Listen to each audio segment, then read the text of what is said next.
이렇게 LED 등으로 바뀌니까 우리 권사님들한테 제가 이제 미안한 감이 없습니다. 늘 희미하다고 저한테 몇 분이 컴플레인 하셨는데 이제 잘 보이니까 먼저 한번 시연을 해보겠습니다. 말씀을 드리기 전에 이 핸델의 메시아 첫 부분 한 2분 조금 넘는 분량인데요. 첫 부분이라서 여러분에게 익숙하진 않습니다. 근데 밑에 자막을 보시면 제가 오늘 핸델의 메시아라는 제목으로 말씀을 드릴 때 좀 이해가 되실 것 같아서, 자, 방송실 먼저 밑에 자막을 주의해서 보시기 바랍니다.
핸델의 메시아는 기독교인 비교육들 포함해서 불멸의 곡으로 사랑받고 있는 곡이죠.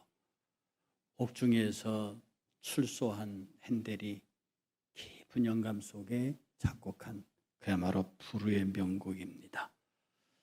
오늘 본문은 이렇게 시작합니다. 할렐루야, 내 영혼아 여호와를 찬양하라.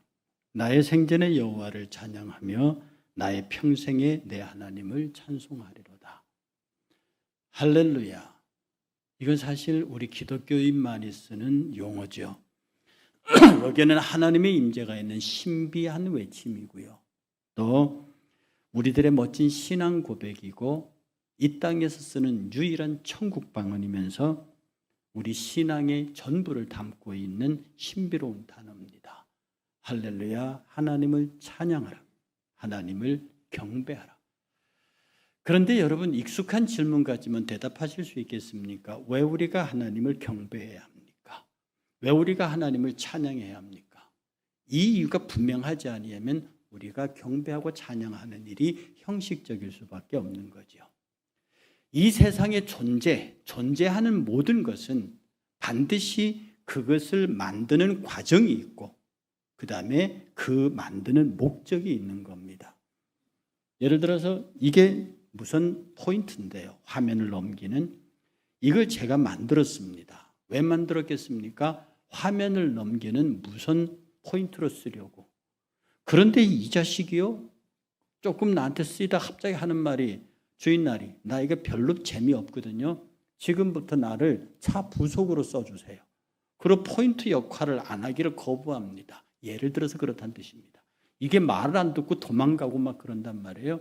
그럼 난 어떡합니까? 나는 포인트가 필요한데 이 녀석은 포인트를 못 하겠다고 하니 난 이것을 버릴 수밖에 없는 거죠. 모든 만물에는 만들어진 과정이 있고 그 목적이 있는 겁니다. 하나님께서는 이 천한 만물을 왜 만드셨습니까? 하나님이 천한 만물, 하늘과 땅, 바닷속에 있는 모든 것들을 왜 만드셨습니까? 딱 하나입니다. 인간에게 주시기 위해서입니다. 이 모든 만물이 인간의 지배를 받도록, 인간이 생존할 수 있도록 하기 위해서 이 천지 만물을 지어서 인간에게 주셨습니다. 그래서 인간은 만물의 왕입니다. 그럼 그런 인간을 왜 창조하셨습니까? 하나님이 예배 받으시려고, 영광 받으시려고 하나님의 자신의 존재를 인간을 통하여 드러내셨습니다. 하나님은 빛이십니다. 그 빛이신 하나님이 맨 먼저 첫날에 창조한 게 빛입니다. 그 빛과 그 빛은 같은 빛이 아닌데 빛이신 하나님께서 빛으로 창조를 시작하셨어요. 그 빛이신 하나님께서 예수 그리스도가 오실 때 저는 세상의 참빛이라고 그랬습니다. 하나님께서 이 세상에 창조하신 모든 만물들, 그 만물들을 인간에게 주시고 그 인간을 창조하신 이유가 뭐냐면 인간을 통해서 당신이 예배받기를 원하시는 겁니다. 그러므로 우리가 하나님을 찬양하고 하나님을 경배하고 하나님의 영광을 위해 사는 총체적인 모든 그리스도인의 모든 행동을 집합한 용어가 예배입니다. 그러므로 우리가 존재하는 이유는 아주 핵심적으로 말하면 예배하기 위해서, 찬양하고 경배하기 위해서 있는 겁니다. 그러므로 예배를 인간 편에서 없애고 말고 하는 건 있을 수 없는 일입니다.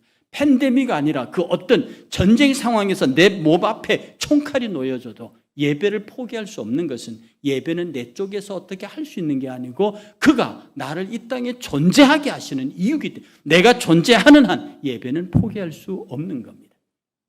우리가 팬데믹을 넘어오면서 예배의 소중함을 깨달았고 어떤 경우 이제는 더 큰 팬데믹이 온다 할지라도 목숨을 걸고 예배를 지켜낼 수 있는 용기가 나와 여러분들의 있기를 주의 이름으로 축복합니다.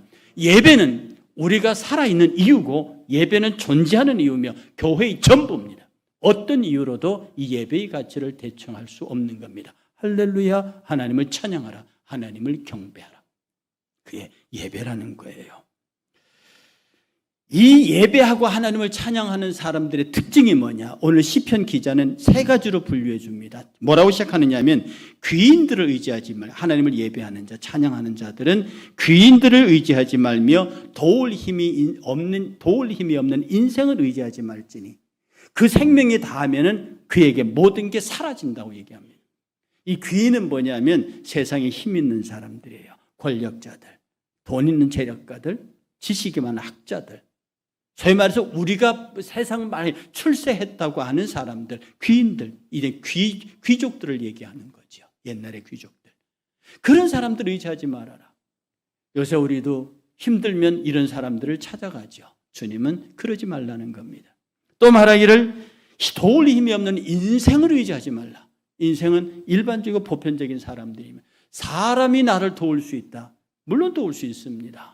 그러나 사람이 궁극적으로 나의 도움이 되지는 못한, 그 사람이 나를 도와줄 수 있는 한계가 있는 것이고 그 사람이 나를 도와준다는 명목으로 나를 이용할 수도 있는 것이고 사람과 사람 관계에서의 도움은 제한적일 수밖에 없습니다. 그렇기 때문에 귀인들을 의지하지 말고 도울 힘이 없는 인생도 의지하지 말고 그들이 죽고 흙으로 돌아가면 아무것도 아니라는 거예요. 뭐라고 이 시편 기자는 말하는 거 하니 야곱의 하나님을 자기 도움으로 삼아라. 야곱의 하나님, 약속의 하나님, 복의 근원의 아브라함으로부터 대를 이어가는 야곱의 하나님, 그를 너의 하나님으로 삼아라. 그리고 그 하나님에게 너의 소망을 두라. 그러면 네게 복이 있을 것이다. 하나님을 예배하는 자는 복이 있다는 뜻은 뭐냐 하면 내가 예배하는 그 하나님에게 내 인생의 모든 것을 걸어놓고 그를 의지하고 그를 기댄다는 뜻입니다. 여러분, 사람이 말입니다. 자기가 가진 것을 믿는 것만큼 어리석은 사람이 없습니다. 권력이 있다고 권력을 믿고 그게 권력이 자기 것으로 알아요. 학식이 있고 지식이 있다고 그걸 자기 것으로 압니다. 돈이 있다고 체력이 건강이 있다고 그게 자기 것으로 알아요. 천하의 어리석은 사람이 그거고 스스로 자기에게 속는 것입니다. 세상에 자기 것은 하나도 없습니다. 여러분, 그 하버드대의 유대인 학자 중에 어빙이라고 하는 유명한 학자가 있습니다. 이 어벤 그린버그라는 사람이 당시로부터 굉장히 존경받는 학자였는데요. 그가 하버드 대학의 중앙도서관에 공부를 하는데 거기 가면 벽을 둘러가면서 하버드 출신 혹은 하버드 대학의 유명한 세계적 석학들 사진이 쭉 걸려 있습니다. 그 사진을 바라보면서 이 어빙이 공부를 하다가 잠이 들었다고요. 그런데 꿈속에 자기가 막 빛나는 면류관을 쓰고 화려한 옷에 속옷까지 그야말로 값비싼 것으로 자기가 봐도 기가 막힌 복장을 하고 있습니다. 제왕을 넘어가는. 그런데 갑자기 누가 쫓아오더니 여보시오, 그 위에 면류관 그거 내 거요. 그걸 뺏어간다? 한참 누가 오더니 겉옷을 뺏어가고 바지를 뺏어가고 나중에 심지어 속옷 팬티까지 뺏어가 버리. 다 자기 거라고. 그러니까 졸지에 알몸이 돼서 창피해서 막 그러고 있다 잠이 깼습니다. 그런데 눈앞에 딱 들어오는데 벽에 걸려있는 석학들의 사진이 자기 눈에 딱 들어오고 순간적으로 어빙이 회개합니다. 하나님, 내가 많이 공부하고 내가 많이 노력해서 내가 이렇게 학자가 돼서 대학자로 존경을 받았는데 내가 갖고 있는 게 다 저 사람이 가져오고 이 사람에게 빌려와서 합치고 내 것 만들어서 결국 내 건 하나도 없네요. 내게 하나도 없다는 것을 가르치시는 이 꿈속의 이야기를 듣고 어빙이 그 자리에서 하나님 앞에 회개합니다. 세상에 지혜로운 사람이요, 세상에 하나님의 복의 통로가 되고 그 자신이 복이 되는 사람은 내가 가진 게 아무것도 없고 내가 가진 것조차도 사도 바울의 고백입니다. 나 부잣집, 여러분 바울의 직업이 천막 만드는 직업이거든요. 이게 당시로서는 귀족 자제들이 가지는 기술입니다. 요새 말하면 컴퓨터 건축 기술사예요. 고급 인력입니다. 나 부잣집 아들이야. 히브린 중에 히브린이고 베냐민 집하고 베냐민 집한 귀족 집파, 이스라엘의 첫 왕을 낸 집파거든요. 율법 누가 나를 따라올 수 있어? 내 선생이 가말리엘이야. 지금은 서울대 법대 수석 교수란 뜻입니다. 나 헬라어 기가 막히게, 나 헬라 철학에 능통했거든. 이 사람이 말하기를 이 모든 걸 내가 다 배설물처럼, 그래서 사도 바울이 위대한 사람인 겁니다. 자기가 가진 것을 자랑하고 자기의 권세를 자랑하고 자기의 힘을 자랑하는 사람들, 신앙적으로 보면 가장 초라하고 가장 못난 사람입니다. 이 어빙의 예를처럼 내가 가지고 있는 모든 것이 아무 의미 없다고 고백하는 사람, 이 사람이 복 있는 사람이요, 그가 복의 통로가 되는 사람이란 뜻입니다. 여러분에게 이런 고백이 있기를 주의 이름으로 축복합니다. 그 다음에 이 시편 기자가 계속해서 말하기를 여호와는 우리와 함께 하시는 분이다. 너를 도우는 분이란, 그가 너에게 복을 주시는 분이실 뿐 아니라 너를 끝없이 어떤 환경에서도 너를 도우시는, 함께 하시는 임마누엘의 하나님이라는 걸 강조합니다. 본문이 이렇게 나갑니다. 여호와는 천지와 바다와 그 중에 만물을 지으시며 영원히 진실함을 지키시며 억눌린 사람을 위해 정의로 심판하시며 줄인 자들을 죽은 자에게 먹을 것을 주시는 이시로다. 뭐예요? 여호와께서는 창조하시고 지켜주시고 심판하시고 먹여주신다, 유지시켜주신다. 창조하시고 그 다음에 지켜주시고 판단하시고 먹을 것을 주셔서 생명을 유지하게 하신다는 거예요. 이 하나님의 역사가 당신을 전적으로 의지하는, 사람을 의지하지 않고 귀인을 의지하지 않는 하나님을 의지하는 축복의 통로가 되고 축복 자체가 된 사람들, 그 사람들을 하나님께서 보호하시고 지키시고 생명 유지할 수 있도록 먹을 것을 주신다는 겁니다. 그런데 그 뒤에 말들이 너무도 우리의 가슴을 움직입니다. 뭐라고 시작하느냐? 여기서는 여호와께서는 주어가 6번 반복됩니다. 여호와께서는 갇힌 자들에게 자유를 주시며, 여호와께서는 맹인들의 눈을 여시며, 여호와께서 비굴한 자들을 일으키시며, 여호와께서는 의인들을 사랑하시며, 여호와께서는 나그네들을 보호하시며 고와 과부를 붙드신다고 했습니다. 보세요, 여러분, 여호와께서 갇힌 자들에게 자유를 주신대요. 여러분 감옥에 안 계시니까 지금 다 자유로우신 분들입니까? 저를 포함해 여러분들이 다 감옥에 팍 갇혀 있어요.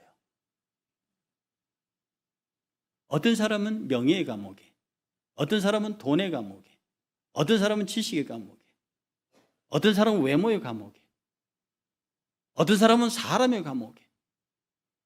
저나 여러분이나 다 꽁꽁 다 갇혀 있습니다. 오 우리 영혼이 벗어났도다 사냥꾼의 올무에서 새같이. 이 사냥꾼은 사탄이라. 그러니까 우리가 좋아하는 것들로, 내가 가진 것들로 올무를 만들어서 거기다 톡 다 집어넣어버려요. 건강 가진 사람 건강 자랑합니다. 그게 올무예요. 권력 있는 사람 권력을 자랑합니다. 그 권력이 올무예요. 돈 있는 사람 돈의 힘을 믿습니다. 그게 올무라는 걸 몰라요. 그 올무에 딱 걸려놓으면 사탄이 못 빠져나가게 한다니까. 권력 안에 있게 만들고, 돈 안에 있게 만들고, 지식 안에 있게, 외모 안에 있게 만들어요. 그것에 모든 걸 다 겁니다. 껍데기로는 신앙이 되어 있는데 실제로 그게 갇혀 산다고요. 하나님 앞에 복 있는, 하나님이 지으시고 하나님이 유지시켜 주시는 그 사람들의 첫 번째 모습이 정말로 하나님을 경배하고 찬양하는 자의 모습으로 돌아가면 맨 먼저 놓여지는 게 영혼의 자유함입니다. 그야말로 영어로 everything I don't care, 상관없는 겁니다. 부자든 가난한 자든 빈에 처하든 부에 처하든 있든 없든 그게 내게 무슨 상관인데요. 오직 나를 통하여 우리 하나님만 찬양받으시옵소서. 해방되시길 주의 이름으로 축복합니다. 그 다음에 말씀하시기를 여호와께서 맹인들의 눈을 여신다고 그랬어요. 육체적으로 눈만 가린 못 보는 사람이 맹인입니까? 여러분 다 보시나요? 여러분이 보지 못하는 것이 너무나 많습니다. 그리고 여러분의 눈을 가리는 것이 있어요. 욕망. 우리가 눈이 가리게 되면요, 사람이 사람으로 보이지 않습니다. 수단과 도구로 보인다고요. 눈이 가리게 되면 모든 것이 내가 쓸 수 있는 수단으로, 내 방법으로 보이지 그것을 내가 사랑해야 할 대상으로 보이지 않습니다. 하나님께서는 우리 인간을 선하게 지으셨어요. 그런데 사람들이 꾀를 냈다고 그랬습니다. 어떤 두 사람이 길을 가는데 갑자기 축복의 천사가 나타났어요. 그런데 이 두 사람이 어떤 사람이냐면 하나는 욕심이 많은 사람이고 하나는 굉장히 질투가 많은 사람이에요. 그 두 사람이 교묘하게 이렇게 같이 가는데 거기에 축복의 천사가 나타났어요. 그래서 셋이가 가면서 대화하다가 축복의 천사가 이렇게 말합니다. 나 가야겠어 이제. 근데 내가 축복의 천사느냐? 당신들 중에 한 사람이 내게 이렇게 해달라고 말을 해라. 그러면 내가 그 사람에게, 예를 들어 이 사람 나 돈 10,000원 주세요 하면 너에게 10,000원을 주고 네 옆 사람에게 20,000원을 2배로 주겠다. 그러니까 욕심이 많은 사람이 질투 많은 사람 딱 째려봅니다. 너 빨리 말해. 그러니까 질투 많은 사람이 속으로 저게 말이지 내가 말하면 지가 2배로, 나 그 질투 내 질투 그걸 용서 못해. 욕심이 많은 사람이 내가 먼저 말하면 저 녀석이 2배를 갖는다. 안 되지. 내가 2배를 가져야지. 너 빨리 말해. 막 둘이서 옥신각신합니다. 이게 복을 받는 상황이에요. 복을 받는 사람이 그 천사의 복을 그대로 받으면 세 가지, 이 사람이 받은 것에 하나에 2배가 생겨 세 복이 생기는데 두 사람이 아주 기묘한 감정 싸움 하다가 결국은 욕심 많은 사람이 질투 많은 사람이 욕심 많은 애가 하도 쫄르니까 소리칩니다. 화가 나서 천사여 내 한쪽 눈을 멀게 하소서. 너무 죄가 미우니까. 그래서 질투하는 사람의 눈에 한쪽 눈이 딱 머는 순간에 다른 한 사람의 두 눈이 다 멀어버렸습니다. 사랑하는 여러분, 우리의 눈은요 질투나 욕심으로 가리면은요 하나님의 축복이 안 보입니다. 내가 깨닫는 것은 오직 이것이라 곧 하나님은 사람을 정직하게 지으셨으나 사람이 많은 꾀를 낸 것이라. 신약의 저자는 말하기를 만일 서로 물고 먹으면 피차 멸망할까 조심하라. 하나님은 축복 그 자체로 우리에게 했는데 우리가 욕심이나 질투나 이런 것들로 눈을 가려요. 하나님을 예배하는 사람은, 하나님 앞에 자기 자신의 모든 것을 내려놓고 그를 의지하는 사람은 하나님께서 그의 눈을 열어주십니다. 여러분의 그 눈이 열릴 순간 모든 사람이 사랑스럽습니다. 모든 사람이 귀하게 보인다고요. 그 누구도 내가 미워할 사람이 없는 겁니다. 이런 눈의 열림이 여러분 가운데 있기를 주의 이름으로 축복합니다. 세 번째로 여호와께서 비굴한 자들을 일으키신다 했습니다. 비굴한 게 뭔데요? 돈이 없으면 비굴해져요. 권세가 없으면 비굴해져요. 건강이 약하면 비굴해진다고요. 그런데 세상은 말입니다, 이런 것들을 우습게 넘어갑니다. 여러분, 돈 때문에 비굴한 경험 있으십니까? 있죠. 건강 때문에 비굴해보던 경험 있습니까? 있죠. 여러 가지 문제로 여러분이 스스로 정말 내가 스스로가 창피하다라고 느껴질 그런 비굴함을 경험하지 않으셨는가요? 사랑하는 성도 여러분, 어떤 경우에도 여러분은 그리스도라는 이름을 가진 이상 비굴해지지 않기를 축복합니다. 걱정하실 것, 돈이 없다고요, 권세가 없다고요, 지식이 없다고요, 걱정하실 것 없습니다. 권세의 권세가 되시는 주님이 계시고요, 지혜의 지혜의 근본이 되신 주님이 계시고요, 모든 것의 모든 것이 되시는 그분이 내 하나님이십니다. 그분이 내 아버지세요. 하나님을 향해서 너희는 나의 자녀라는 존엄의식을 가지라 했습니다. 존엄의식이요, 내가 누구인데, 내가 부자고 많고 권력이 그게 아닙니다. 내가 누군데? 하나님의 자녀다. 그래서 이 하나님의 자녀라는 존엄의식이 있는 사람은요, 정말 내가 대단한 하나님의 자녀라는 존엄의식이 있는 사람은 하나님 앞에 대단히 겸손한 사람입니다. 그리스도인의 성도의 겸손은 세 가지라고 누누이 말씀드렸죠. 그리스도인이 하나님 앞에 설 때 겸손은요, 회개하고 감사하고 하나님을 사랑한다고 고백하고 끝없이 낮추는, 정말로 그분 앞에 내 무릎을 꿇고 엎드려서 그를 경배하고 그를 높이는 것이 그리스도의 겸손입니다. 성도와 성도 안에, 교회 안의 겸손은요, 서로 다른 사람을 나보다 낮게 여기고 그를 귀하게 여기고 그를 대접하는 겁니다. 그러므로 교회 안에서는 형제를 낮추거나 형제를 위협하거나 협박하는 말은 그건 겸손한 사람이, 대단히 교만한 사람입니다. 가지지 못한 사람일수록, 못난 사람일수록 그런 사람들 더 높여주고 그를 더 귀히 여기고 사랑하는 사람이 겸손한 사람입니다. 동시에 세상을 향한 겸손이라는 것은요, 어디 감히 하나님의 거룩한 이름, 그 아들의 권세를 가진 나를, 세상 너 따위가 감히 나를 어떻게 하겠느냐, 세상을 향해 대장부처럼 서는 것이 그리스도의 겸손입니다. 네가 내 오른뺨을 때려, 그럼 왼뺨까지 때려봐라. 네가 오리를 가자고, 좋다, 심리를 가질 용기 있다. 네가 내 겉옷을 처당 잡는다고, 좋아, 내가 속옷까지 처당 잡아가라. 이렇게 대담하게 세상의 공세에 맞서는 것이 그리스도의 겸손입니다. 그러므로 저와 여러분들은요, 하나님의 아들이에요. 내 아들이, 내 자녀가 밖에 나가서 얻어맞고 들어오는 꼴을 부모들은 못 봅니다. 내 재산 다 털어서 그 때리는 놈 치료비를 물어줄지라도, 맞은 놈 치료비 물어줄지라도 내 아들이 맞고 들어오는 건 못 본다고요. 내가 하나님의 거룩한 아들의 형상의 이름을 가졌어요. 근데 세상에 돈 따위에 비굴해진다고요, 권력 앞에 굽신거린다고요, 세상의 건강 앞에 자기를 있을 수 없는 그리스도인의 자부심, 존엄의식을 가진 겸손한 사람에게는 있을 수 없는 게, 이것이 하나님을 의지하는 사람들에게 나타난, 그래서 여러분은 비굴하지만 하나님이 여러분을 일으켜 세우세요. 절대로 세상에서 비굴하지 않도록, 그런 세상의 그런 것 따위로 여러분을 기죽일 수 없다는 것을 여러분은 믿음으로 받아들이시길 주의 이름으로 축복합니다. 여호와께서는 의인을 사랑하신다고 그랬어요. 의인이 뭡니까? 착한 일 하는 사람이요? 뭐 세상에 의로운 의인을 한 영웅들이요, 그게 의인입니까? 아니요. 저 여러분에게 선을 수도 없이 강조드렸습니다. 선이 뭐라 했습니까? 착한 거요? 좋은 일 하는 거요? 아닙니다. 선이 뭐라고요? 하나님의 뜻이라 그랬습니다.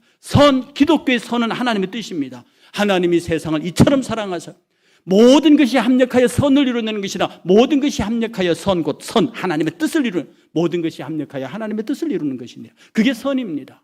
하나님이 세상을 이처럼 사랑하사, 그게 하나님의 뜻이라고요. 그게 선이에요. 의가 뭐냐 하면 이 하나님의 생각, 하나님의 선하신 생각이 밖으로 하나님의 행동으로 나타나는 게 의입니다.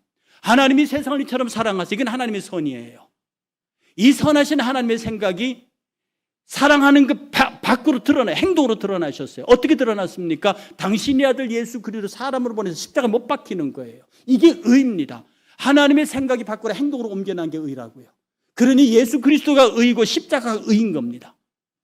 의인은 뭐냐 하면 그 예수 그리스도의 의를 받은 사람입니다. 예수 그리스도를 믿는 사람이에요. 예수 그리스도를 믿어서 의이신 예수 그리스도와 십자가를 마음속에 품은 사람이 의인이에요. 여호와께서는 이 의인을 사랑하신다고 했습니다. 내가 하나님의 형상을 가진 자로서 예수 그리스도를 내 안에 모셔드렸어요. 내가 의로운 행동을 해서 의인이 된 게 아니라 의이신 십자가, 의이신 예수 그리스도를 내가 모셔드림으로 나는 의로운 사람이 된 거예요. 그러나 하나님이 사랑받을 수밖에 없는 겁니다.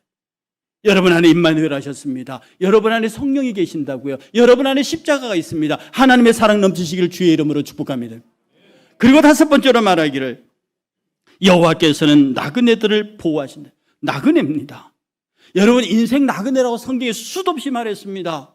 여러분이 나그네라고 고백해야 하나님이 보호하십니다. 나는 집주인이다 이렇게 말하는 순간 내가 이 땅에 가지고 있는 모든 것들이 다 내 거고 여기가 내가 정주할 곳이라고 생각하는 사람들은 하나님의 보호를 받을 수 없습니다. 왜? 보호할 이유, 나그네는 보호할 이유가 없습니다. 여긴 나그네와 고아와 과부는 유대인들이 돌보아야 하는 대표적인 세 집단입니다.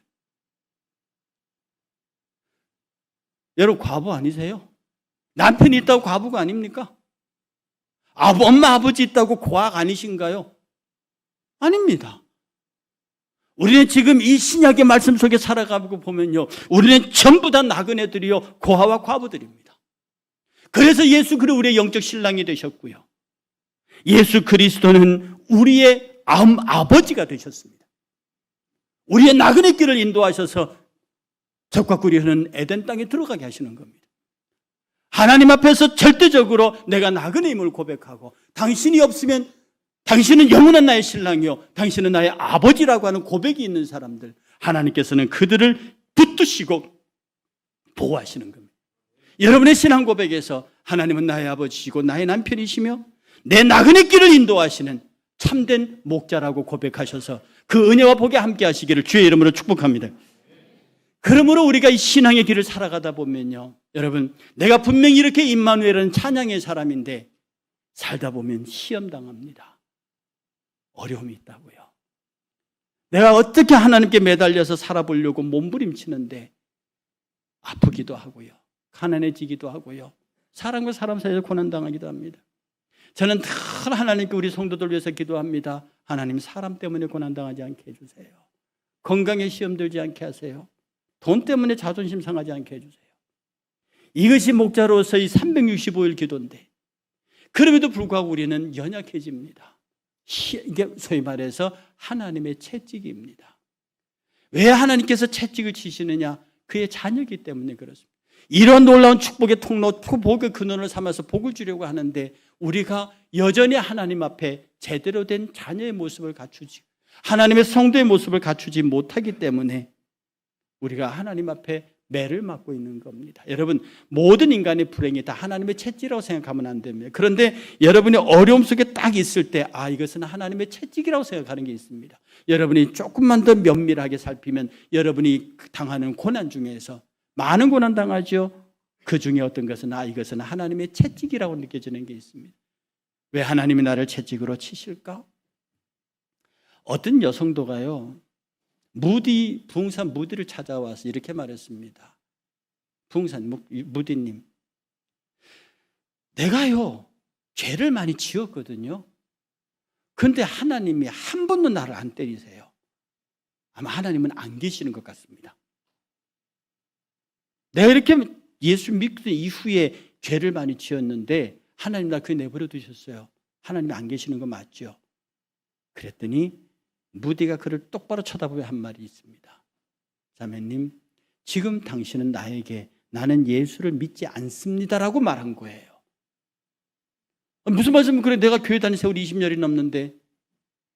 무디가 말하기를 20년이 됐든 30년이 됐든 교회 직분이 당신이 뭐든 상관없이 당신이 죄를 지었는데도 당신 스스로 생각해도 이게 하나님 앞에 죄인데도 아무런 채찍이 없다. 당신은 하나님의 예수를 믿지 않는다는 증거입니다. 당신은 하나님의 자녀가 아니라는 증거예요.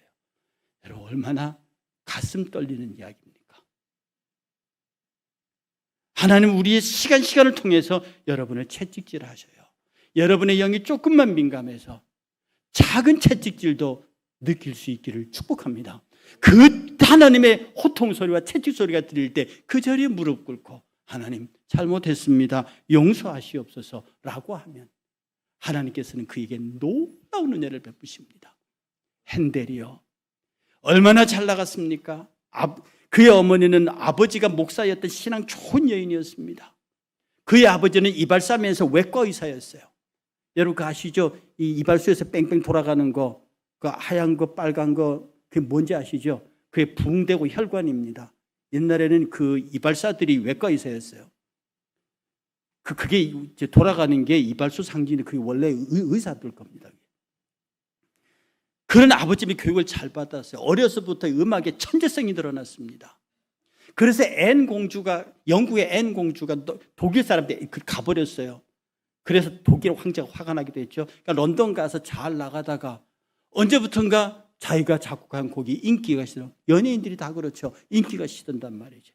몸에 불치병까지 들었습니다. 거기에 치료비가 재산 다 탕진했습니다. 아무도 자기를 찾아주지 않습니다. 몸은 병들었습니다. 결국 치료비 때문에 재산을 탕진해서 감옥에 갔습니다. 차디찬 감옥에서 거기서 헨델이 물었습니다. 하나님, 내가 누군데요? 뛰어난 음악가, 왕이 칭찬하는 그런 음악가였단 말이에요. 그런데 그곳에 내가 지금 이 감옥에 와 있습니다라고 눈물로 울었습니다. 그리고 하나님, 나를 만나달라고 몸부림쳤습니다. 그 차디찬 감옥에서 하나님은 헨델을 만나셨습니다. 그 놀라운 기쁨을 가지고 그가 추록했습니다. 1941년에 추록했을 때 영국은 더 이상 그를 찾지 않았습니다. 그런데 아일랜드에서 그를 찾았습니다. 아일랜드로 건너갔습니다. 거기에서 소위 말하는 메시아라고 하는 대곡의 대본을 받습니다. 이것을 가지고 국왕이 친히 참여하는 곡을 써라. 이 2시간이 넘는 어마어마한 대곡을요 24일만 했습니다.